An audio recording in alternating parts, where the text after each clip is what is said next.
Hello, and welcome to another episode of the DevLab podcast. Today, we're joined by Athena Arison, who is a developer and instructional engineer at MANTECH. I'm really excited to chat to Athena today and find out a lot about her journey and her take on learning within the world of cybersecurity. And before we do get into that, just a quick introduction to MANTECH. MANTECH are a current client of hackajob. And if you're on the lookout for a new role and are inspired by Athena's podcast, then certainly check out the links in the podcast description, and we'd be happy to get you matched up to MANTECH. So MANTECH is more than a technology company. It's a mission-driven organization dedicated to serving the public trust. From enhancing national security to supporting veterans and advancing healthcare, MANTECH's work directly impacts the safety and well-being of communities. There we have it. We've had a great introduction to Athena, a great introduction to MANTECH. Let's get into the meat of the conversation. So Athena, welcome to the podcast today. Thank you, Phil. Awesome. Look, I think a good place to start, I'm sure anyone out there listening in will be intrigued by your journey. Why don't you tell us a little bit about your career path from, starting out in the army to teaching advanced cyber training, and really what kind of sparked your initial interest in the world of technology? So it is a crazy story. I actually joined the Army really late. So I joined right before the cutoff time of 35. So before that, I did nursing. And when I went to join the Army, I had the thought to continue on that nursing journey, but they didn't have anything available at the time. So they were like, hey, we got this tech thing. We don't know a whole lot about it. I was in Alabama. So they were like, you got to take a test. And if you pass the test, you can do the thing. And I was like, well, I like to poke around on computers a little bit. I grew up way back in the 80s. So, I didn't grow up on computers like kids nowadays do. But it was a learning experience. Going through that test kind of gave me the perspective of what they may be expecting from me when I got through that. Went to some programs in Pensacola for a little bit, and then came to San Antonio. When I got to San Antonio, was waiting on clearance, how that goes. So got bored, and I was like, hey, is there anything I can do in the meantime? And they were like, hey, we have a computer programming class with the Air Force. And I was like, oh, that sounds really interesting and cool and challenging. I'd like to give it a shot. So I went and did that class. I ended up working with the Air Force / Army for the entire 6 years that I was in. Went to ACTP myself, actually on the Windows side, and took that course. And so I knew Fran and Mike, whom I also worked with in the Army that also works for ACTP, was there at the time. And I was like, hey, can I come to MANTECH? And it started out as I was going to be on contract. And I worked with Fran for a little bit to kind of assist and help out with the class. Ended up on the Linux side, actually really loved it, and decided to stay. So I've been teaching since I got to MANTECH 2021. Fantastic. So, yeah. Excellent. And look, really, really nice to hear such a diverse career journey. And I think you probably bring a wealth of life experience and different perspectives to lots of different people in the room, right? Who've maybe gone through that more traditional route of, a technology degree, a STEM degree, and then straight into the world of cybersec. So I'm sure most that really people that come in are computer science or engineering. And so that kind of and they grew up in computers, so they've had a phone in their hand or a tablet, or they're programming in elementary school, and so that's a fun journey too, to see what they come out with. Yeah, for sure. And look, bringing all those different perspectives together, I'm sure is what, part of what makes MANTECH such a great place to work. I just want to kind of focus in on the teaching element there. So I guess, it's not really anything you set out to do initially. It's not maybe where you envisaged yourself ending up, but, as you touched on, now you love it. You've stuck with MANTECH ever since you kind of fell into that particular role. What was the biggest mindset shift or lesson, I suppose, that really made you embrace the world of teaching? So it was me getting over speaking in front of people. Was the biggest hurdle for me. In pre-Army, there were speeches I had to do in college that I was not a fan of, face turn red, forget all my things that I'm saying. So it was always a nerve thing about getting in front of people. I was never very comfortable with it. And then the Army, I had to do a couple of briefs. So it kind of pushed me there a little, but I still was I'm not sure. And the first time that I had to lead a class, I called Fran and I was like, I can't do this. I'm gonna nope. So the biggest mind shift was me knowing that I have the knowledge and the skills, and that getting up in front of people is really not that big of a deal. They're just people. They're just the same as me. They have the same experience as me. A lot of them are introverted as well. So bringing them out of their comfort zone kind of helps me to get out of my comfort zone. So it was a shift in thought and also in the ability to speak in front of people. Yeah, for sure. And I think that, that'll help you to empathize when you are teaching, right? Because, a lot of the time when we're coaching people or teaching people or working to upskill people, like one of the big barriers they're facing is that imposter syndrome and feeling like maybe, they're not good enough to do that, right? And you having that lived experience, you can really kind of pass that on to them, I guess. Awesome. You've obviously mentioned a little bit earlier that, moving into teaching was also a learning experience for you. Like, what was the big thing you learned from your students? Was it that kind of that point we just touched on there, or is there other things that you feel like they've taught you? I mean, it's that and students' natural curiosity and their want to dig in kind of makes me have to go do some research on a couple of things if I don't know. We talk about imposter syndrome, and not everybody can be an expert in everything. When I went into the Air Force spaces, people were talking and they were up here above my head. And I'm just like, I looked at a guy and I was like, I don't belong here. Like, I have no idea what you're talking about. And he was like, listen, he sat me down and was like, nobody's going to know everything, and everybody starts at the bottom. And you learn just by being there and listening to those conversations, and then by doing. So students bring in questions that they dig into, some of them more so than others. Some of them I'm just like, hey, I got to do some research. Give me some time. Some of them I can on the fly. They have different talents. They have different backgrounds. They know the imposter syndrome type of a feeling, but also some of them are just very full of ego. And so being able to share what they know with other students is one of those things that's really good to see and learn from. But really the biggest thing is that they bring up stuff that I haven't thought of, or they see issues in a code somewhere that we haven't even looked at because we just use it. So obscure things, new bash type scripts that do all of these different things. And I'm like, hey, give me that. That's great. I want to use it. So they bring in, extra resources and updates and all of the things that they're doing at their positions. Fantastic. And it sounds like a really interesting way to learn. The fact that, they're getting to grips with the code base so early, and they're having the opportunities to flag these things. I think that probably inspires them to do more of it, right? They feel like they're having an impact right from the get-go. Yeah. Yeah, for sure. And we tell them, if you see anything or anything needs changed or it's worded weird or doesn't make sense, we can update things. And so they feel like they have that influence on the instruction in the future, which they do. Fantastic. Excellent. I'm sure anyone out there listening in that's, thinking about starting a career, their ears are pricking up a little bit. Definitely sounds like an awesome place to kickstart your career and get involved, from an early stage. For sure. Moving beyond the kind of teaching element, I wanted to really focus in just more on the cybersecurity industry more broadly and some of the emerging technology that we're seeing within that sector. So, look, cybersecurity, as with all kind of elements of tech, is constantly evolving. What are some of the biggest challenges that you think professionals are facing today, and how do you prepare the students for them? There's constantly new threats. Every time we fix a patch or we change something or we update something, somebody else finds a way around that. There's always 0 days. Humans in and of themselves, so social engineering, those types of human error things are really big. There's a lot of social engineering stuff. Yeah. It's a lot of sending out emails and getting you to click a link.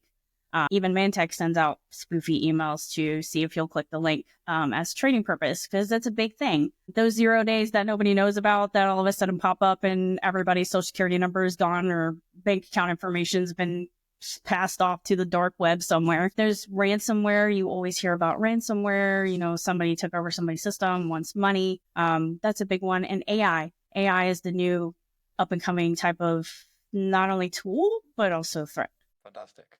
And to kind of really drill down on AI, obviously AI has some really interesting applications, and we're seeing it, the impact that we've seen over the last 18 to 24 months has been incredible. And some of the new services and tools and ways of doing things that are being released onto the market are incredible to see. But as you've touched on, it's also a potential threat. Mm-hmm.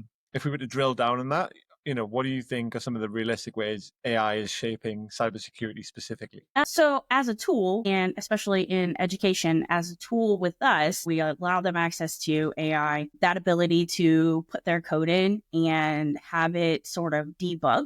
It's not the greatest at writing it yet, but it is good at debugging it. It's good at taking code like lab solutions that we give and breaking those down for students so that it makes more sense. Those research type of things that they're trying to dig into, or any of those deep questions that they want to ask, they might be able to find on AI. As far as threat, there could be some deep fake scams out there, automated phishing, ways to bypass security protocols, because AI knows about all the things. So AI knows how to bypass all the things. It's up and coming. It's big. There's a lot of people that are getting into it. As a training program, we've just started kind of digging into using AI and looking at AI and the ways that we can do that. We've recently partnered with somebody else to possibly bring in some automated grading, which will also be sort of AI driven. So it's definitely out there. It's definitely a great tool, but it's also, that kind of threat capability. For sure. And I think we've seen that in the wider jobs market. I think two of the areas that we've really seen big growth in jobs over the past 18, 24 months is, as you'd expect, the world of data and AI and machine learning, but also in the world of cybersecurity, right? As the technology gets smarter and as you're leveraging all of this cool, amazing tech, cool. Yeah, fine. We can use AI to test our code, right? So it might mean that we might not need quite as many automation testers in that traditional sense, but we don't want to be applying AI to, make sure that our system is as secure as it possibly could be. And actually, we've seen a real spike in security professionals who are trying to get their heads around all these new ways of working, which is, yeah, absolutely. Fantastic. We kind of touched on this a little bit earlier. We kind of touched on imposter syndrome, but I really wanted to just, delve into this again, because I think you've got a really grounded perspective on it. How do you develop the mindset that you have? And what advice would you give to others that are dealing with self-doubt, maybe people earlier in their career or not so early in their career, right? I think it can affect anyone at any stage in their career. Yeah. And, I said earlier that, I had somebody sit me down and tell me, everybody starts at the bottom. Having come from a background of a bunch of stuff before I turned 35 and did tech things, and as all the students come in and their computer science and engineering degrees, and I'm still trying to finish mine, I'm always like, do I really belong up here? But that knowledge that you have and those skills that you have from doing the thing really comes into play. Those that might be feeling like they're not an expert to begin with, not everybody's an expert to begin with. Even when I did nursing, it's one of those things where you're like, hey, I don't know how to get a job without having the skills to do the job. But the thing about cybersecurity and tech is that you can have the skills. You can have the skills without ever having a job. It's about what you can do and not so much about what you've already done. Does that make sense? I don't have to have some elaborate career to get my first job in tech. It was really hard in nursing to be able to get my first job. I had to work with an agency to even get close to being able to get a right fit of a job.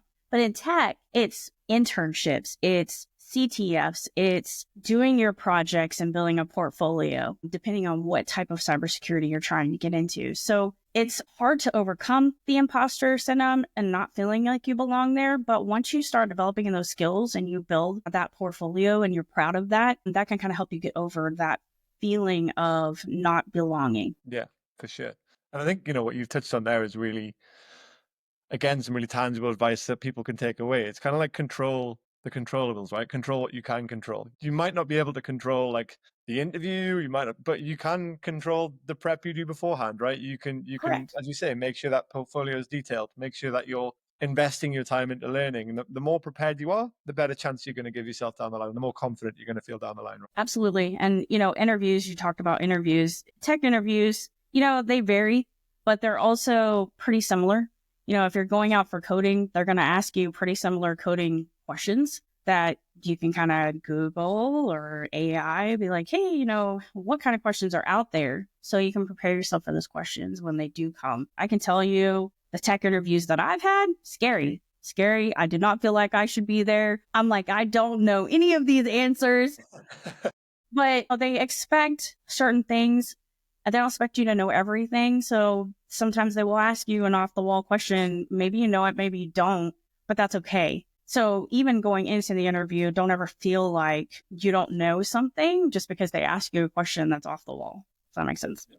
Fantastic. Excellent. And look, you work with, so many different students, right, from all sorts of different backgrounds. As we kind of touched on earlier, some of them that have gone through that more traditional route, others that perhaps haven't and have found their way into technology and through different routes. We've perhaps touched on some of this already, but what do you think are some of the key skills or mindsets that really help people to succeed in technology, regardless of where they started? Like, what are those common threads? Curiosity, almost like a toddler type of mindset. Poke, poke, poke, poke, poke, poke, poke, until you get the answer. The ability to be flexible, not getting super frustrated, but more determined to find an answer, being able to adapt. It's ever changing constantly. There's new things coming out constantly. There's updates to documentation. Constantly, we have new kernels. Constantly, everything changes. So that adaptability is really big. Communication and collaboration is really big. I know in the programming sector, there's a lot of peer programming, team programming, working together. So that ability to collaborate, communicate is essential. Determination goes along with like resilience, the ability to, depending on what you're doing, not find an answer and be okay with that. Maybe I'm reverse engineering some kind of malware. I might spend 2 months on that and I might find nothing. And the ability to be okay with that is a really big thing. But also, that's kind of specific to if I'm doing malware development or malware RE. I already know that that's what my job's going to be, that I might look into things and not find answers. So, kind of having a good foundation and, all of those different things kind of plays well. Yeah, for sure. I think what's interesting about, all of those things is a lot of those are soft skills, right? A lot of those aren't necessarily like particularly technical things. Now, don't get me wrong. If you're a maths genius, it's not going to hurt. It probably helps, right? But at the same time, it's like these are things that anyone can embrace and anyone can really evidence in their day to day. Yeah, I'm telling you, I am the epitome of anybody can do it, because I started at 35. And if I can start at 35, anybody can start at any time. It's a learning experience. It's a curve. I can say going back to college at 35 was insane.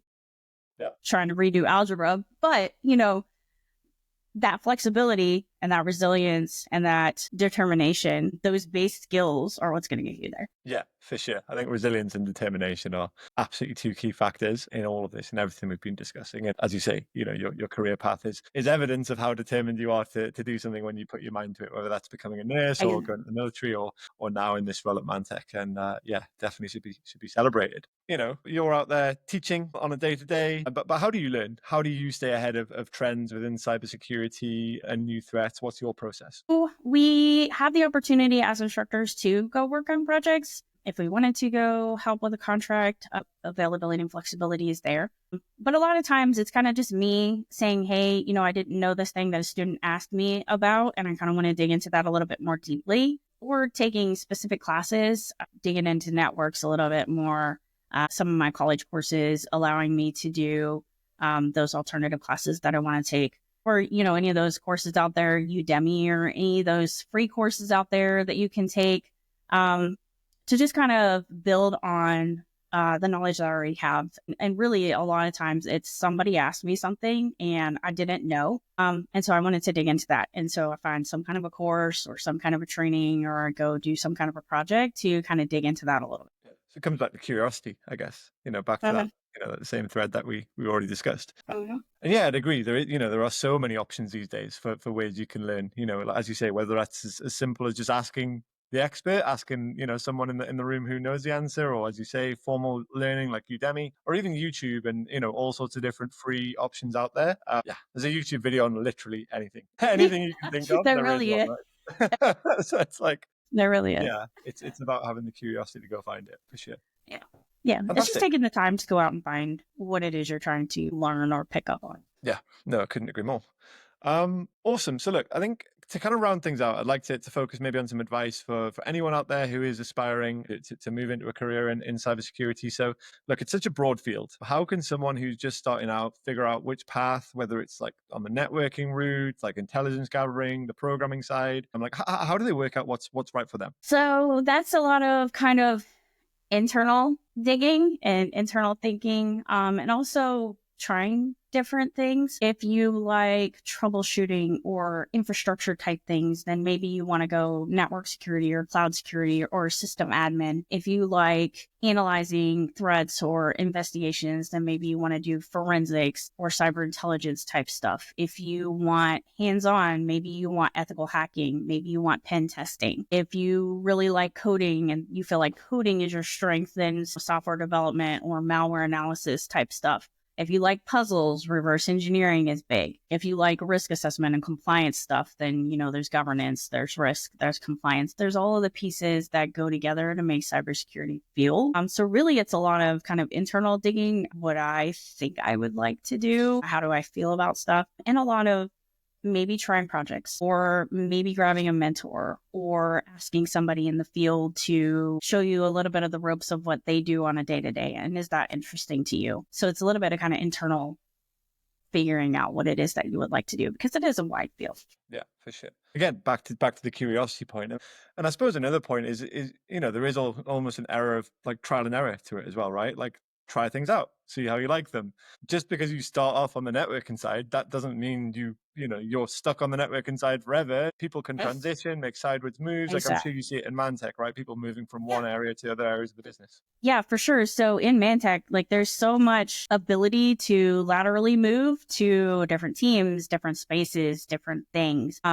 At ACTP, we bring in instructors to assist or lead specific pieces and, let them have that opportunity to be in front of a class. But yeah, so there's a lot of lateral movement that you can make at MANTECH. So that's a great space to be. Like I said, I even was supposed to be on contract, but I ended up in the teaching space, and then I stayed in the teaching space. With the Army, I was supposed to do like analysis type stuff. And when I was taking the class in Pensacola, I was like, I don't really know if I'm going to like this or not. I'm going to be bored, but whatever. And then when I got to go do programming, that kind of clicked of, hey, I like to do this. I like the puzzle part. I like solving the puzzle part.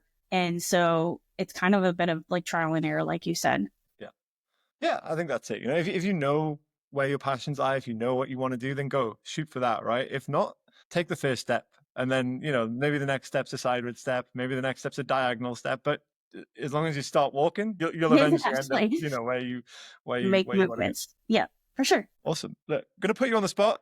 Final question I have, and then of course, if there's anything we haven't had the chance to cover, the floor is yours. But for anyone out there that is interested in getting into cybersec, that is maybe a little bit overwhelmed, is there one kind of practical step you'd like them to take away, that one bit of advice you'd really like them to hold on to from today's conversation? Know that you don't have to know everything. There are plenty of resources out there for tutorials. There is projects that you can do on your own.